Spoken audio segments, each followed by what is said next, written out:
Halo teman-teman, jumpa lagi dengan saya Rayudi di channel otomotif dan elektronik rumah tangga.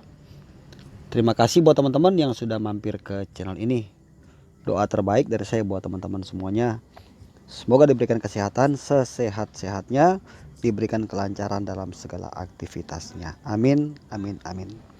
Teman-teman, pada kesempatan kali ini saya kembali lagi ingin berbagi dengan teman-teman ya seputar mesin mobil yang berhubungan dengan sistem pendingin, yaitu termostat.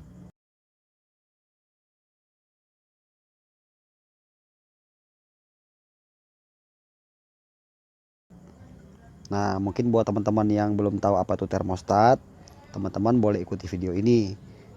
Saya akan coba menjelaskan kepada teman-teman beberapa menit ke depan. Semoga video ini bisa mendatangkan manfaat buat teman-teman, minimal pengetahuan. Tentunya bagi yang belum paham ya. Kalau teman-teman yang sudah paham, sudah mengerti, sudah mahir, di skip aja video ini. Karena saya utamakan video ini buat yang masih awam, masih pemula, atau pemilik mobil yang kepengen tahu. Mungkin teman-teman gak sengaja ketemu video ini di beranda YouTube teman-teman ya. Jadi gak kebetulan. Nah, beberapa menit ke depan saya akan coba menjelaskan kepada teman-teman. Oleh karena itu, teman-teman, sebelum kita lanjut, jangan lupa tekan tombol subscribe dan juga hidupkan notifikasinya. Dengan demikian, teman-teman sudah ikut berpartisipasi untuk perkembangan channel saya ini, dan saya ucapkan banyak-banyak terima kasih. Baik teman-teman, saya mulai aja ya. Jadi di sini saya akan membuat skema. Dan saya akan jelaskan kepada teman-teman dengan bahasa yang mudah dimengerti aja ya, bahasa bengkel. Intinya kita memahami cara kerjanya si termostat dan apa risikonya kalau termostat ini kita cabut pada mesin mobil kita. Jadi saya akan coba menggambar begini ya teman-teman. Kita anggap aja ini adalah radiator ya. Saya bikin kotak gini. Oke. Kemudian di radiator itu kan ada tempat pengisian air ya. Kemudian di sini ada selang yang masuk, selang atas ya. Ini masuk ke tabung yang atas. Nah kan terbagi dua ya, sama bawah ada tabung lagi. Terus ini kan ada kisi-kisi atau jalur-jalur pipa-pipa kecil untuk sirkulasi air ya teman-teman ya. Nah kemudian di bawah sini ada selang satu yang kembali ya. Satu lagi. Nah jadi dua ya. Yang masuk yang atas, yang bawah ini yang kembali ke mesin. Oke. Kemudian saya akan coba bikin di sini mesin ya. Jadi kita anggap aja ini mesin. Ya, saya bikin kotak-kotak aja teman-teman ya. Oke. Kita bikin mesin. Ini mesin misalnya 4 silinder ya. Oke. Nah, di atas mesin ini ada satu lagi namanya silinder head. Ya, maksudnya ini blok mesin, ini atas ini silinder headnya ya. Sama-sama ini mesin ya. Tapi kan ini dua bagian yang terpisah, baik blok mesin dengan silinder head itu bagian terpisah. Karena di silinder head ini sudah terdiri biasanya ada noken as, ada pelatuk lap dan lain-lain. Sedangkan di bagian bawah sini ini adalah kerak as dan piston. Oke teman-teman, di sini saya akan bikin begini. Ini namanya water pump ya, atau pompa air. Ini berhubungan dengan tali kipas biasanya. Jadi saat mesin berputar maka puli ini akan berputar, diputar oleh tali kipas ini, kemudian pompa air atau water pump ini akan bekerja. Nah, di selang bawah ini ya, kalau kita lihat jalurnya ya, ini mobil pada umumnya. Nah, sebelum selang ini masuk ke dalam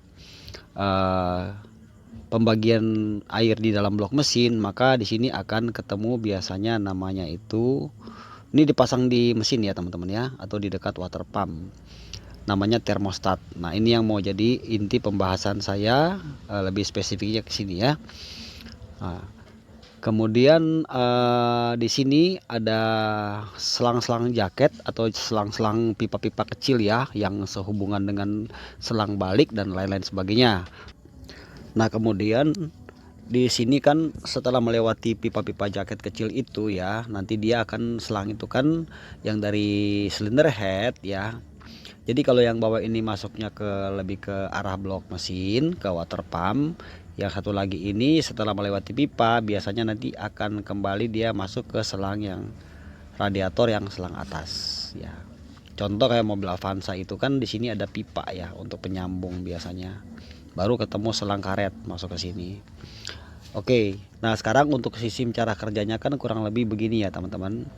Saat mesin kita hidupkan atau saat mesin mobil kita mulai berputar ya, maka si water pump ini kan akan ikut berputar ya. Karena kerak as berputar, mesin berputar, maka puli yang ada di kerak as ya akan memutar si water pump ini. Intinya water pump ini akan berputar.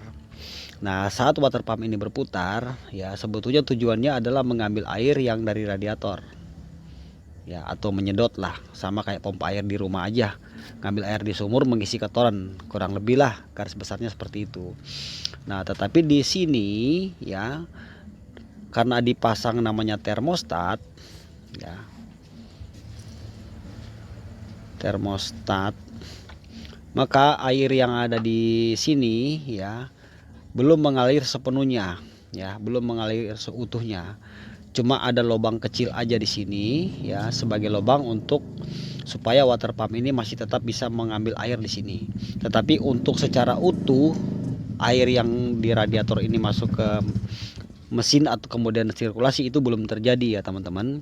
Sebab kenapa? Mesin masih dalam kondisi dingin. Contoh seumpamanya kita menyalakan mesin di pagi hari. Nah, saat kita menyalakan mesin di pagi hari, mesin mobil kita kan masih dingin ya.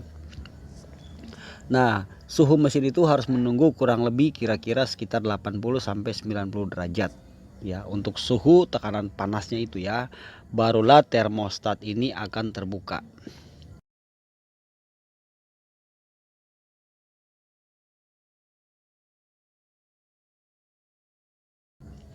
Nah, saat termostat ini terbuka, maka air yang ada di sini ya, yang dari bawah sini ya akan disedot oleh water pump.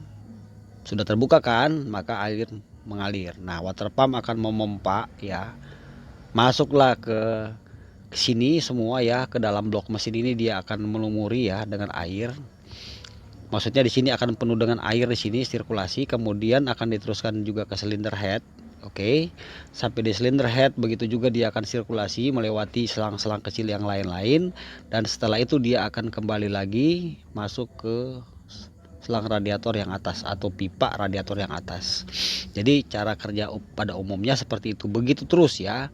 Demikian juga pada saat termostat ini mulai terbuka, maka kalau mobil yang masih menggunakan extra fan elektrik atau electric fan, maka di sini itu kan suka dipasang extra fan. Contoh mobil Avanza, Xenia ya, atau R3 dan lain-lain.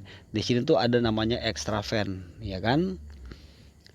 Extra fan. Nah, maka extra fan ini akan berputar secara otomatis. Kemudian beberapa saat extra fan ini akan off atau mati dengan sendirinya. Dengan demikian termostat ini akan menutup kembali.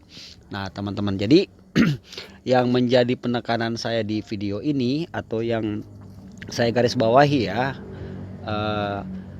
termostat ini kebanyakan orang awam ya suka dilepas ya teman-teman. Terlebih untuk mobil-mobil yang tahun lama ya, dengan alasan supaya suhu mesin di mobil kita itu dalam kondisi di bawah garis perapat kalau yang masih menggunakan jarum temperatur ya.